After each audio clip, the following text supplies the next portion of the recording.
Now, the second treasure, qi. Qi depends on you. Qi is the energy of the body that you get from the food that you eat and the air that you breathe in conjunction. That marriage is very, very important and very, very vital. Okay? Now, if you have a lifestyle where you are eating an incredible diet, you're getting all the rest that you need, you're not stressed, you're not overworked, you're not overtaxed, you're moderate in lifestyle, what will happen is the body will produce a sufficient amount of energy that it won't have to use it all up during the day. So what happens at the end of the day, during the yin time of night, when the body is replenishing itself, it will take the unused qi that your body has created, and it will start storing it as Jing. That's how you can start replacing that energetic. Okay? Now, the third, the spirit, or the Shen. For any tonic herbalist, this is actually the goal, because the Shen is the energy of human potential. It's the energy of compassion. It's your connection to the divine. It actually comes out of healthy Jing and Qi combining together, and it will manifest as Shen. That's your personality, that's your spirit. This is something that is usually obvious in someone's eyes. You can see someone's Shen in their eyes. As a matter of fact, when we do consultations, one of the first things you look at is the quality of someone's eyes, and you can see that there's that fire, that life in their eyes. That's the Shen literally shining out. Okay, and as I said, for tonic herbalist, this is the goal. It doesn't matter what you're working on. It doesn't matter if you're working on replenishing the Jing or if you're working on Qi because you don't have enough of it. Okay, for a tonic herbalist, they will always be working to produce or to manifest the Shen in your life, because that's what makes us who we are. Okay, so that's basically a rudimentary explanation of what those energies are. I think Romania, when he gets up here, he'll probably go over that again. So it's a good thing to repeat it, because then you really get to know, it really takes shape. All right. Okay, now talking about tonic herbs, these are the qualities that are necessary for an herb to be considered a tonic herb. All right? It has to tonify or affect at least one of the three treasures, and even better if it's multiple. And there are a lot of herbs that actually, reishi, by the way, well, our favorite herb, tonifies all three. So that's why that's an amazing substance.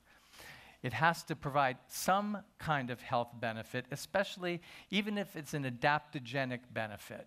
And what that is the herb will allow you to adapt to any kind of situation that you may be dealing with with equanimity. You'll be very centered when you do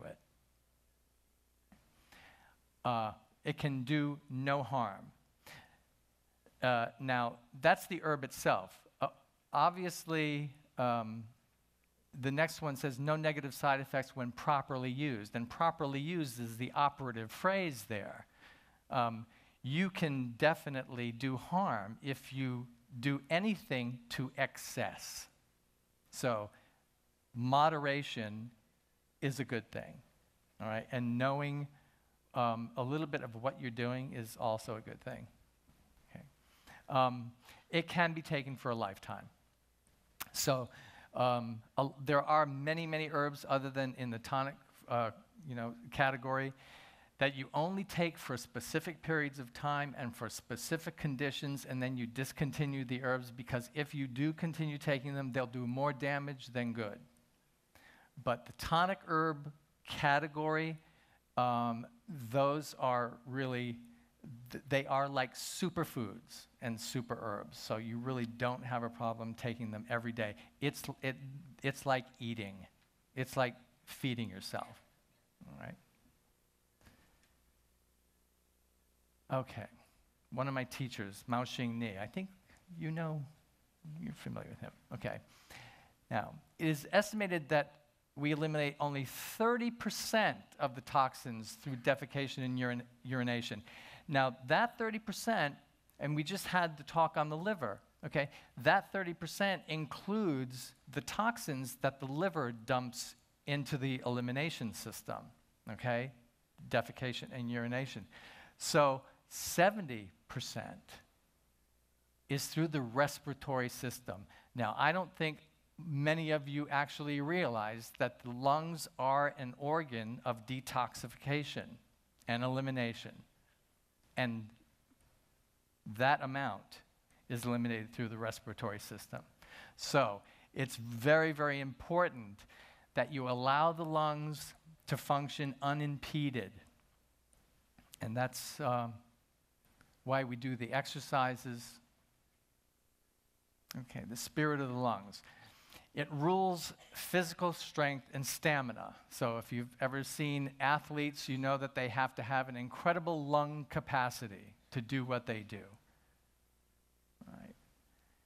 The best time to access the lung energy is between 3 and 5 in the morning. So if you happen to be up at that time, okay, this is a great time to do your lung rejuvenation exercises between 3 and 5.